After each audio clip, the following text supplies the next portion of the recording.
بسم اللہ الرحمن الرحیم یا بنی اسرائیل اذکروا نعمتی التی انعمت علیکم وانی فضلتکم علی العالمین واتقوا یوما لا تجزی نفس عن نفس شیئا ولا يقبل منها شفاعة ولا یؤخذ منها عدل ولا هم ينصرون صدق اللہ العظیم رب اشرح لی صدری ویسر لی امری واحلل عقدۃ من لسانی یفقہوا قولی۔ جیسا کہ میں نے عرض کیا تھا، سورہ بقرہ کے 5ویں رکوع سے اور 14ویں رکوع تک تو مسلسل، بلکہ 15ویں رکوع کی بھی پہلی 2 آیات شامل کرنی ہوں گی۔ یہ 10 رکوعوں سے 2 آیات زائد ہیں کہ جن میں خطاب کل کا کل بنی اسرائیل سے ہے۔ البتہ اس میں یہ فرق ہے کہ پہلا رکوع جو ہے وہ ان کو دعوت پر مشتمل ہے، نبی اکرم صلی اللہ علیہ وسلم پر ایمان لانے کی پرزور دعوت۔ بقیہ یہ 9 رکوع جو ہیں یہ ان پر فرض قرارداد جرم ہے جو عائد کی جا رہی ہے۔ ہم نے تمہارے ساتھ یہ احسان و اکرام کیا، تم پر یہ فضل کیا، یہ کرم کیا، تمہیں یہ حیثیت دی، تمہیں یہ مقام دیا، تم نے اس طور سے اپنے اس مشن کی خلاف ورزی کی، اپنے مقام اور مرتبے کو چھوڑ کر اور دنیا پرستی اختیار کی۔ یہ جو 9 رکوع ہیں ان میں بنی اسرائیل کی تاریخ کا تو یوں سمجھیے کہ ایک بہت بڑا حصہ اور نمایاں اس کے فیچرز آئیں گے، لیکن یہ سمجھ لیجئے کہ اصل میں یہ امت مسلمہ کو بھی ایک پیشگی تنبیہ ہے کہ کوئی مسلمان امت جب بگڑتی ہے تو یہ چیزیں اس میں آ جاتی ہیں۔ چنانچہ احادیث موجود ہیں حضور کی، لَيَأْتِيَنَّ عَلَىٰ أُمَّتِي مَا أَتَىٰ عَلَىٰ بَنِي إِسْرَائِيلَ حَزْوَ النَّعْلِ بِالنَّعْلِ، میری امت پر بھی وہ سب حالات وارد ہوں گے جو بنی اسرائیل پر آئے، بالکل ایسے جیسے ایک جوتی دوسری جوتی سے مشابہ ہوتی ہے۔ ایک اور حدیث میں فرمایا لَتَتَّبِعُنَّ سُنَنَ مَن قَبْلِكُمْ، تم لازماً اپنے سے پہلوں کی پیروی کرو گے۔ اور اس میں اس حد تک بھی آپ نے وضاحت کر دی کہ اگر وہ سابق امت مسلمہ، سابق امت اگر وہ گوہ کے بل میں گھسی تھی، تم بھی گھسو گے، اور اگر ان میں کوئی بدبخت ایسا اٹھا جس نے اپنی ماں سے زنا کیا تو تم میں سے بھی کوئی شقی ایسا ضرور اٹھے گا جو یہ حرکت کرے گا۔ اس اعتبار سے ان رکوعوں کو پڑھتے ہوئے یہ نہ سمجھیے یہ اگلوں کی داستان ہے، پچھلوں کی کہانیاں ہیں، نہیں۔ خوش طرح باشد کے سر دل براں، گفت آیت در حدیث دیگراں، یہ ہمارے لیے ایک آئینہ ہے اور ہمیں ہر مرحلے پر سوچنا ہوگا، دروں بینی کرنی ہوگی، انٹروسپیکشن، کہ کہیں اسی گمراہی میں ہم مبتلا تو نہیں، دیکھتے جائیے گا۔ دوسرا نقطہ پہلے سے یہ سمجھ لیجئے، یہ جو 2 آیتیں میں نے 6 رکوع کی تلاوت کی ہیں، بعین ہی یہی 2 آیتیں 15ویں رکوع میں آئیں گی، اور اس کو یوں سمجھیے کہ یہ 2 بریکٹس ہیں۔ 9 رکوعوں کا مضمون ان 2 بریکٹس کے درمیان ہے۔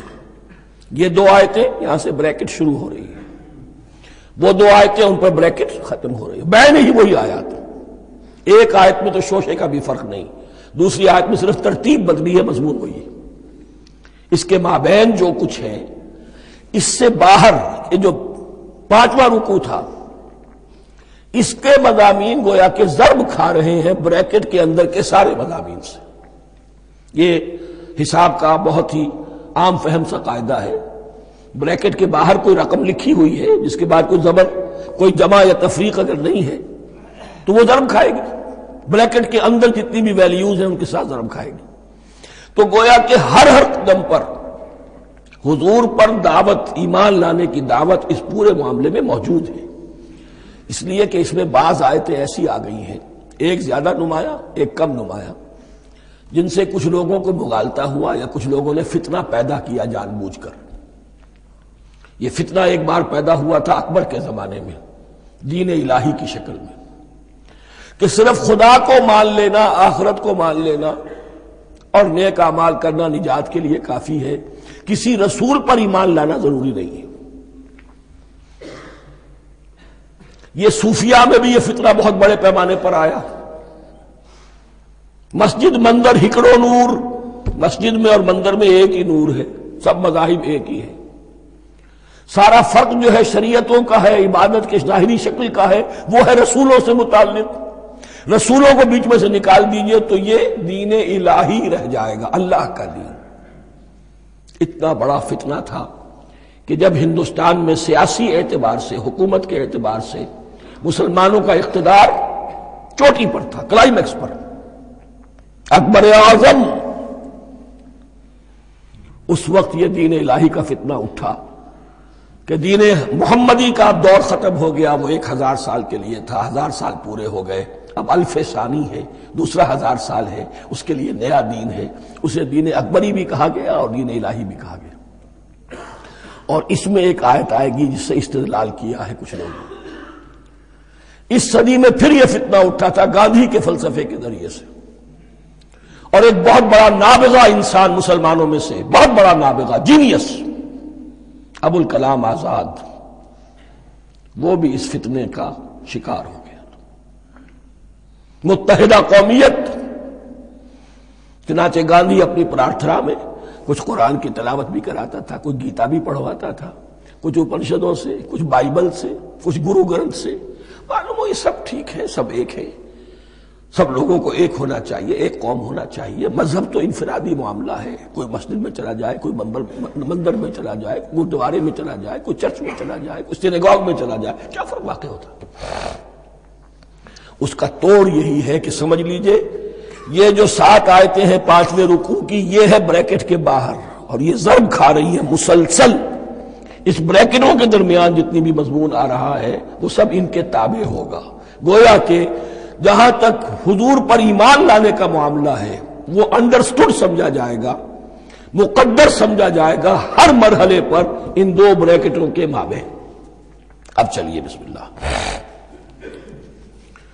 یا بنی اسرائیل اذکروا نعمتی التی انعمت علیکم وانی فضلتکم علی العالمین. اے اسرائیل کی اولاد، یاد کرو میرے اس انعام کو جو تم پر ہوا. اس کی وضاحت میں کر چکا ہوں، لیکن یہاں جو الفاظ آ رہے ہیں بہت زوردار. وانی فضلتکم علی العالمین.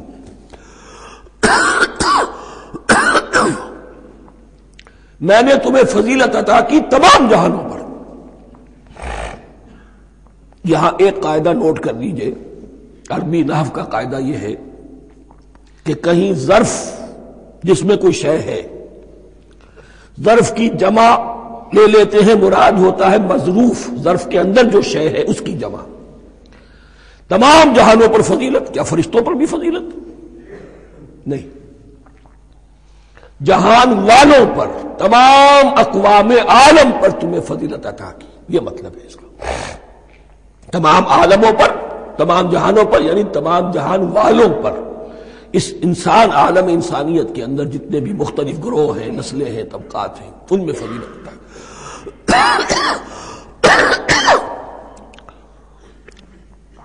واتقوا یوما لا تجزی نفس عن نفس شیئا.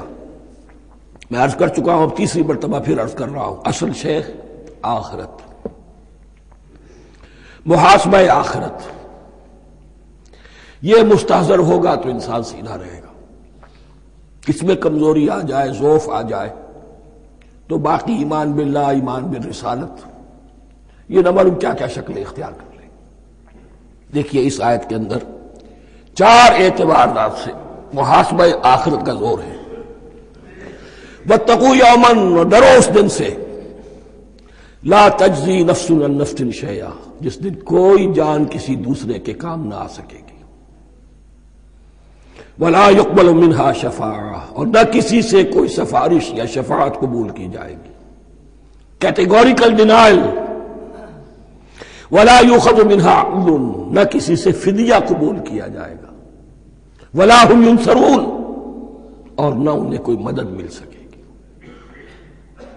ہم نے طرح طرح کے عقیدے، شفاعت باطلہ کا تصور.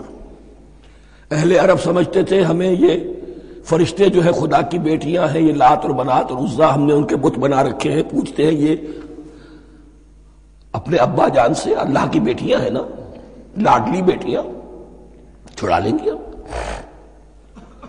ہمارے ہاں بھی تصور ہے اولیاء اللہ چھڑا لیں گے.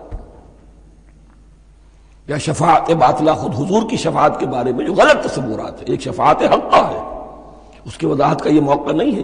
وہ آیت الکرسی پہ جب ہم پہنچیں گے انشاءاللہ تعالیٰ اسی سورہ مبارکہ میں تو اس کی وضاحت بھی ہوگی. یہ سارے جو ہم نے جو گھڑ رکھے ہیں خیالات، ان کی نفی اس آیت کے حوالے سے کی. وَاتَّقُوا يَوْمًا لَا تَجْزِي نَفْسٌ عَن نَفْسٍ شَيْئًا، کوئی انسان دوسرے انسان کے کام نہیں آ سکے. وَلَا يُقْبَلُ مِنْهَا شَفَاعَةٌ، کسی جان کی طرف سے کوئی سفارش قبول نہیں ہوگی. وَلَا يُؤْخَذُ مِنْهَا عَدْلٌ، نہ کوئی فدیہ قبول کیا جائے گا. وَلَا هُمْ يُنصَرُونَ، نہ انہیں کوئی مدد مل سکے گی. اب اس کے بعد اللہ تعالیٰ کے احسانات اور ان کی طرف سے جو ناشکریاں ہوئی ہیں ان کی بڑی تفصیل کے ساتھ اب بات چلے گی. تفصیل نہیں، تیزی کے ساتھ. یہ واقعات کئی 100 برس کے ہیں، لیکن ایک تو یہ کہ ان کی تفاصیل مکی صورتوں میں آ گئی ہیں. سب سے زیادہ سورہ اعراف میں ملے گی، اور بھی کئی صورتوں میں آپ کو مل جائے گی. یہاں پر تو پے بپے جیسے کہ ایک قرارداد جرم کسی پر کی جاتی ہے تو اس میں سب گنوائے جاتے، تم نے یہ کیا یہ کیا یہ کیا. وَإِذْ نَجَّيْنَاكُم مِّنْ آلِ فِرْعَوْنَ، اور ذرا یاد کرو جب کہ ہم نے تمہیں نجات دی تھی فرعون کی قوم سے. یسومونکم سوء العذاب، وہ تمہیں بدترین عذاب میں مبتلا کیے ہوئے تھے. یذبحون ابناءکم ویستحیون نساءکم، تمہارے بیٹوں کو ذبح کر ڈالتے تھے اور تمہاری عورتوں کو زندہ رکھتے تھے. عورتیں تو پھر ان کے کام آتی تھی، گھر میں کام کاج کے لونیاں بنتی تھی، گھروں میں ڈال دیتے تھے. لیکن لڑکوں کو، اور یہ 2 موقع پر ہوا ہے بنی اسرائیل کے ساتھ، یہ بعد میں انشاءاللہ اس کی تفصیل آئے گی. وَفِي ذَلِكُمْ بَلَاءٌ مِّن رَبِّكُمْ عَظِيمٌ، اور یقیناً اس میں تمہارے رب کی طرف سے تمہارے لیے بڑی آزمائش تھی. وَإِذْ فَرَقْنَا بِكُمُ الْبَحْرَ، اور یاد کرو جب کہ ہم نے تمہارے لیے سمندر کو پھاڑ دیا یا دریا کو پھاڑ دیا. یہ ایک مختلف فی بات ہے کہ کس جگہ سے کراس کیا تھا بنی اسرائیل نے ایجپٹ سے سینائی پیننسولا آنے کے لیے جزیرہ نما سینا میں. ایک رائے یہ کہ دریائے نیل کو کراس کر کے گئے ہیں، لیکن یہ بات غلط ہے. دریائے نیل تو مصر کے اندر ہے، وہ کبھی بھی مصر کی حد نہیں بنا. کسی کی رائے یہ ہے کہ جو خلیج سویز ہے، بحر قلزم جو ہے ریڈ سی، وہ اوپر جا کر 2 کھاڑیوں میں تبدیل ہو جاتا ہے. خلیج عقبہ مشرق کی طرف اور خلیج سویز مغرب کی طرف، اور ان کے درمیان میں یہ سینائی پیننسولا جو ہے یہ تکون ہے. جیسے ہندوستان بھارت تکون ہے، ایسے یہ پیننسولا ہے، Indian peninsula, Sinai peninsula.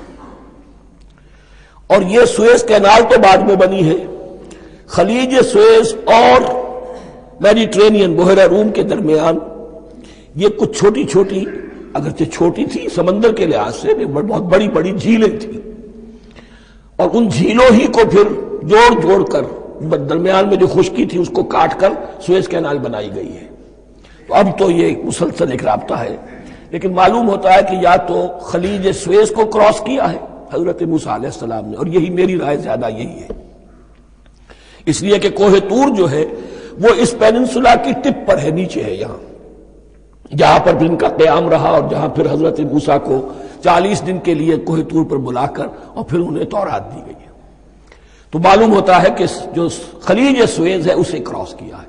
Cross کس طرح کیا ہے کہ حضرت موسیٰ کے عصا کی ایک ضرب سے سمندر پھٹ گیا. فَكَانَ كُلُّ فِرْقٍ كَالطَّوْدِ الْعَظِيمِ، دونوں طرف چٹانوں کے مانند پہاڑ کی طرح جو ہے وہ سمندر کھڑا ہو گیا، اس کے راستے سے یہ نکل گئے. اور پھر جب فرعون اور اپنا لشکر لے کر جب آیا ہے، اس نے سوچا ہم بھی نکل جائیں، وہ غرق ہو گئے، اس لیے کہ دونوں طرف کا پانی آپس میں مل گیا. یہ تھی کیفیت، اور معجزانہ کیفیت تھی. یہ کوئی فطرت کے یا نیچر کے اصول کے مطابق بات نہیں تھی، اور میں عرض کر چکا ہوں، آپ کو بتا چکا ہوں معجزہ کسے کہتے ہیں. وَإِذْ فَرَقْنَا بِكُمُ الْبَحْرَ فَأَنْجَيْنَاكُمْ، جب ہم نے تمہارے لیے یا تمہارے ساتھ سمندر کو پھاڑ دیا، تمہارے لیے، تمہارے گزرگاہ بنانے کے لیے، تو تمہیں تو نجات دے دی. وَأَغْرَقْنَا آلَ فِرْعَوْنَ وَأَنْتُمْ تَنظُرُونَ، اور تمہاری نگاہوں کے سامنے فرعون کے لاؤ لشکر کو غرق کیا، تم دیکھ رہے تھے. یہ گزر چکے تھے، اس ساحل پر کھڑے ہیں، ادھر سے یہ داخل ہوئے ہیں اور پانی دونوں طرف سے آ کر مل گیا اور یہ غرق ہو گئے۔ وَإِذْ وَعَدْنَا مُوسَىٰ 40 لَيْلَةً، اور یاد کرو پھر جب کوہ طور پر ہم نے موسیٰ کو 40 دن کے لیے بلایا۔ ثُمَّ اتَّخَذْتُمُ الْعِجْلَ، ان کی غیر حاضری میں تم نے بچڑے کی پرستی شروع کر دی، اسے معبود بنا لیا، من بعدہ، اس کی غیر موجودگی میں، وَأَنْتُمْ ظَالِمُونَ، تم بہت بڑا ظلم تھا جس کا ارتکاب کیا۔ ان الشرک لظلم عظیم، عظیم ترین ظلم جو ہے وہ شرک ہے، اور شرک جلی کی یہ شکل کہ بچڑے کو پوج رہے ہو۔ ثم عفونا عنکم من بعد ذلک، پھر ہم نے تمہیں اس کے بعد بھی معاف کیا، یہ ہمارا کرم رہا ہے، ہماری رحمت رہی۔ من بعد ذلک لعلکم تشکرون، تاکہ تم شکر کرو۔ وَإِذْ آتَيْنَا مُوسَى الْكِتَابَ وَالْفُرْقَانَ لَعَلَّكُمْ تَهْتَدُونَ، اور یاد کرو جب کہ ہم نے موسیٰ کو کتاب اور فرقان عطا فرمائی۔ یہ فرقان حق اور باطل کے درمیان فرق کر دینے والی چیز، اور کتاب عام طور پر جو آتا ہے وہ شریعت کے لیے آتا ہے، شریعت بھی دی، کتاب بھی دی، اور فرقان بھی دیا، لعلکم تہتدون، تاکہ تم ہدایت پاؤ۔ وَإِذْ قَالَ مُوسَىٰ لِقَوْمِهِ، اور یاد کرو جب کہ کہا تھا موسیٰ نے اپنی قوم سے، یا قوم انکم ظلمتم انفسکم باتخاذکم العجل، اے میری قوم کے لوگو، یقیناً تم نے اپنے اوپر بڑا ظلم کیا ہے بچڑے کو معبود بنا کر۔ فتوبوا الی بارئکم، پس توبہ کرو اپنے پروردگار، اپنے خالق کی جناب میں۔ باری اللہ تعالیٰ ہے، باری۔ فاقتلوا انفسکم، تو قتل کرو اپنے آپ کو۔ یہ چیز جو ہے تورات میں تفصیل سے آئی ہے، قرآن میں نہیں ہے۔ اسی اعتبار سے میں نے آپ کو بتایا تھا کہ تورات کا مطالعہ اس اعتبار سے مفید ہے کہ بہت سے واقعات جن کا قرآن میں ذکر ہے، اجمالاً اشارہ ہے، اس کی تفصیل کے لیے ہمیں تورات سے رجوع کرنا پڑتا ہے، ورنہ یہ کہ اس آیت کا صحیح مفہوم واضح نہیں ہوگا۔ فاقتلوا انفسکم، اپنے آپ کو قتل کرو، کیا مانی؟ یہ قتل مرتد کی سزا ہے۔ وہاں معلوم ہوتا ہے کہ حضرت موسیٰ نے یہ حکم دیا، 12 قبیلے تھے، ہر قبیلے میں سے کچھ لوگوں نے یہ کفر اور شرک کیا، باقی لوگوں نے نہیں کیا۔ انہیں حکم دیا گیا کہ اپنے قبیلے کے لوگ ان کو قتل کریں جو ان کے قبیلے میں سے اس کفر کے مرتکب ہوئے۔ انفسکم سے مراد یہ اپنے قبیلے کے لوگوں کو تم قتل کرو، اس لیے کہ قبائلی زندگی جو ہوتی ہے آپ کو معلوم ہے، اس میں کوئی اور قبیلہ ہاتھ لگا دے تو قبائلی عصبیت بھڑک اٹھے گی۔ 70,000 یہودی قتل ہوئے، اس سے بڑی توبہ اور ممکن نہیں، اس سے بڑا پرج، کسی بھی آئیڈیولوجیکل پارٹی کے اندر پرج بہت ضروری ہوتا۔ کچھ لوگ آ گئے ایک نظریے کو قبول کر کے، رفتہ رفتہ نظریہ اوجل ہو گیا، کچھ مفادات، کچھ چودراہٹیں یہ مقدم ہو گئی، اسی سے جماعتیں خراب ہوتی ہیں، غلط راستے پہ پڑ جاتی ہیں، تحریکیں بھٹک جاتی ہیں۔ تو آئیڈیولوجیکل پارٹی، نظریاتی جماعتیں پرج کرتی رہتی ہیں کہ جو بھی ہمارے نظریے سے ہٹ گئے اب ان کو ہم کاٹ کر علیحدہ کر دیں، اور یہی سے قتل مرتد۔ تو یہ چیز حدیث میں ہے یا پھر قرآن میں یہاں ہے، اس حوالے سے جو لوگ ہمارے ہاں بعض علماء بھی ہیں، جدید دانشور ہیں، جو قتل مرتد کی جو حد ہے اسلام میں اس کو تسلیم نہیں کرتے، لیکن میرے نزدیک یہ شریعت موسوی کا تسلسل ہے کہ شریعت موسوی کی جس شے کو بدلا نہ گیا ہو، جس کے بارے میں صراحتاً یہ معلوم نہ ہو کہ یہ شے تبدیل کر دی گئی، تو وہ شریعت محمدی کا جز بن گئی۔ زنا پر رجم کا معاملہ بھی یہی ہے، قرآن مجید میں رجم کی صحیح آیت کوئی موجود نہیں ہے، حدیث میں ہے۔ قرآن مجید میں مرتد کے قتل کے لیے کوئی آیت موجود نہیں ہے، حدیث میں ہے، سنت میں ہے، اور دونوں کی کا جو منبع ہے وہ اصل میں تورات ہے۔ تو اس بات کو اچھی طرح نقل کر دیجئے، یہ جگہ اکثر لوگ جو ہے یہاں بہت سرسری طور سے گزر جاتے ہیں، یہ بہت اہم ہے، اور اس کے لیے تورات کی طرف رجوع کیجئے۔ 70,000، 6 لاکھ کل تھے، جب یہ مصر سے نکلے ہیں 6 لاکھ تھے. کتنے عرصے کے بعد پیننسولا پہنچے ہیں، سینائی پیننسولا میں اور طور میں کچھ اور ان کی تعداد بڑھ گئی ہوگی، لیکن یہ کہ ان میں سے 70 لاکھ کو قتل کیا اپنے ہاتھوں سے. ہر قبیلے نے اپنے جو مرتد تھے ان کو اپنے ہاتھ سے قتل کیا. فَتُوبُوا إِلَىٰ بَارِئِكُمْ فَاقْتُلُوا أَنفُسَكُمْ ذَٰلِكُمْ خَيْرٌ لَكُمْ عِندَ بَارِئِكُمْ، یہی تمہارے لیے تمہارے رب کے نزدیک بہتر بات ہے. فَتَابَ عَلَيْكُمْ، تو اللہ نے تمہاری توبہ قبول کر لی. توبہ قبول کس طرح ہوئی؟ یہ تزکیہ ہوا ہے امت کا کہ ان میں سے جن لوگوں نے اتنی بڑی غلط حرکت کی ہے ان کو کاٹ کر، ذبح کر کے، ان کو قتل کر کے پھینک دیا. انہ هو التواب الرحیم، یقیناً وہ تو ہے ہی بہت توبہ کا قبول فرمانے والا اور بہت رحم فرمانے والا. وَإِذْ قُلْتُمْ يَا مُوسَىٰ لَن نُّؤْمِنَ لَكَ حَتَّىٰ نَرَى اللَّهَ جَهْرَةً، ایک اور واقعہ ان کی تاریخ کا. اور یاد کرو جب کہ تم نے کہا تھا اے موسیٰ ہم تو تمہاری بات نہیں مانیں گے. ایمان کے بعد جب لام کا حرف آئے تو اس کے معنی صرف تصدیق کے ہوتے ہیں. لن نؤمن لک، ہم آپ کی بات کی تصدیق نہیں کریں گے، حتی نر اللہ جہرتن، جب تک کہ ہم دیکھ نہ لیں اللہ کو عیانن. ہمیں کیا پتا اللہ نے یہ کتاب دی آپ کو، آپ تو لے کر آ گئے. ہمارے سامنے تو پتھر کی کچھ تختیاں ہیں، اس پہ کچھ لکھا ہوا، کس نے لکھا ہمیں کیا پتا. اب دیکھیے ایک حضرت موسیٰ کی خواہش تھی رب ارنی انظر الیک، وہ کچھ اور شے تھی. یہ تخریبی ذہن ہے جو یہ کہہ رہا ہے کہ ہم بھی چاہتے ہیں کہ اللہ کو اپنی آنکھوں سے دیکھیں اور معلوم ہو کہ واقعی اس نے یہ کتاب آپ کو دی ہے. فَأَخَذَتْكُمُ الصَّاعِقَةُ، تو تمہیں آپ پکڑا ایک بہت بڑی کڑک نے، ایک بہت بڑی کڑک ہوئی اور سب کے سب مردہ ہو گئے. وَأَنْتُمْ تَنظُرُونَ، تمہارے دیکھتے دیکھتے ایک کڑک نے تمہیں آ لیا. ثُمَّ بَعَثْنَاكُم مِّن بَعْدِ مَوْتِكُمْ، پھر ہم نے تمہیں دوبارہ اٹھایا تمہاری موت کے بعد. بعض لوگ اس کی یہ تعویل کر رہے ہیں کہ یہ موت نہیں تھی بلکہ بے ہوش ہو گئے تھے، یعنی جو بھی کڑک تھی اس کی وجہ سے سب کے سب بے ہوش ہو کے گر گئے. لیکن میرے نزدیک یہاں تعویل کی ضرورت نہیں.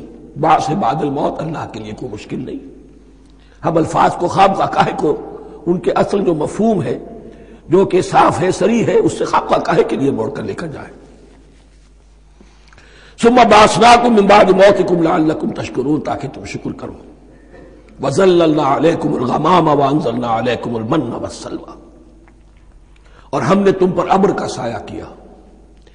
اب 6 لاکھ کا قافلہ چل رہا ہے، سینائی پیننسولا، صحرا، کوئی اوٹ نہیں، کوئی سایہ نہیں، دق و دق، دھوپ کی تبش. تو اللہ کا فضل ہوا کہ ایک سائے کی طرح ابر جو ہے ان کے ساتھ ساتھ جہاں جہاں وہ جا رہے ہیں وہ ابر ان پر سایہ کیے ہوئے.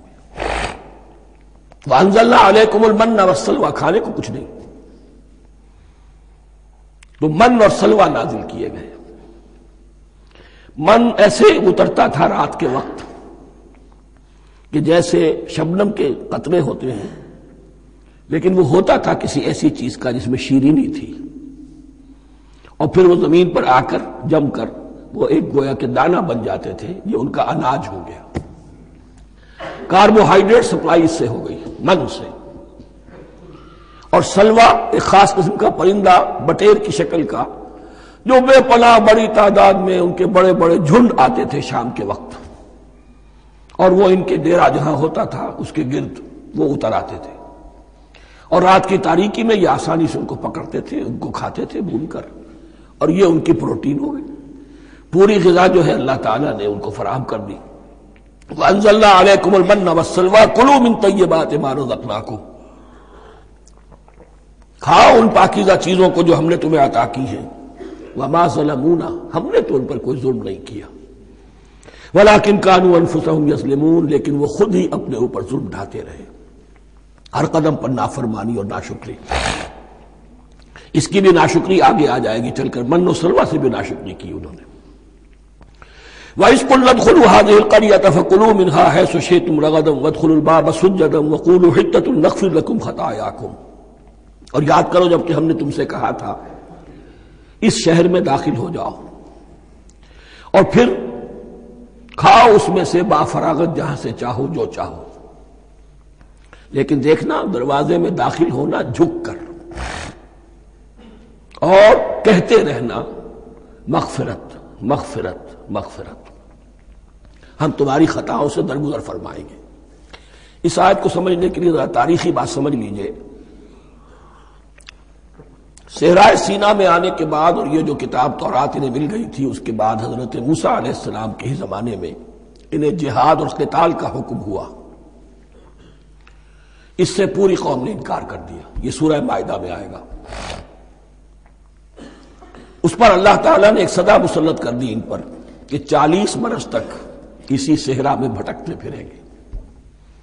اگر یہ ابھی قتال کرتے، جہاد کرتے، تو پورا فلسطین ان کے ہاتھ پر ابھی فتح کرا دیتے، لیکن چونکہ انہوں نے بزدلی دکھائی ہے، اب سزا یہ ہے فَإِنَّهَا مُحَرَّمَةٌ عَلَيْهِمْ 40 سَنَةً يَتِيهُونَ فِي الْأَرْضِ، اب 40 برس تک یہ اسی صحرا میں بھٹکتے پھریں گے، اور ارض فلسطین جو ان کے لیے ارض موعود تھی وہ ان پر حرام کر دی گئی 40 سال کے لیے۔ اس 40 سال کے عرصے میں حضرت موسیٰ کا بھی انتقال ہو گیا، حضرت ہارون کا بھی ہو گیا، اور اس عرصے میں ایک نئی نسل پیدا ہوئی۔ وہ جو غلامی کا داغ اٹھائے ہوئی نسل آئی تھی مصر سے، جن کے اندر مورل کیریکٹر جو ہے وہ بہت کمزور ہو جاتا ہے، غلامی کا یہ اثر ہوتا ہے۔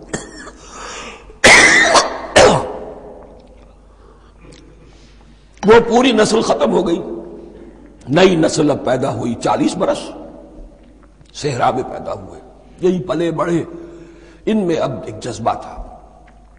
حضرت موسیٰ کے پھر جو خلیفہ تھے یوشع ابن نون، جوشوا، تورات میں ان کا نام جوشوا ہے، یوشع، ان کی سرکردگی میں اب بنی اسرائیل کی اس نئی نسل نے قتال کیا، جنگ کی، اور پہلا شہر جو فتح ہوا وہ اریحا۔ آج بھی وہ شہر جو ہے جیریکو جو آپ دیکھتے ہیں خبروں کے اندر آتا ہے بار بار، اریحا اس کا پرانا نام ہے، یہ شہر فتح ہوا۔ اس فتح کی بات کا تذکرہ ہو رہا ہے۔ یاد کرو جب کہ ہم نے تم سے کہا تھا اس بستی میں، اس شہر میں داخل ہو جاؤ فاتحانہ، اور پھر جو کچھ یہاں ہے، جو نعمتیں ہیں، ان سے متمتع ہو، کھاؤ پیو، لیکن داخل ہونا سجدہ کرتے ہوئے، مراد کیا؟ جھک کر، یعنی ایسا نہ ہو کہ تکبر کی وجہ سے تمہاری گردنیں اکڑ جائیں، گردنیں جھکا کر اللہ کا احسان مانو، یہ نہ سمجھو کہ یہ فتح تم نے حاصل کی۔ اس کی تفسیر اصل میں نظر آتی ہے حضور کی شخصیت میں، کہ جب فتح مکہ کے موقع پر مکے میں داخل ہوئے ہیں تو جس سواری پر آپ بیٹھے ہوئے تھے، آپ کی پیشانی اس کی گردن کے ساتھ جڑی ہوئی تھی۔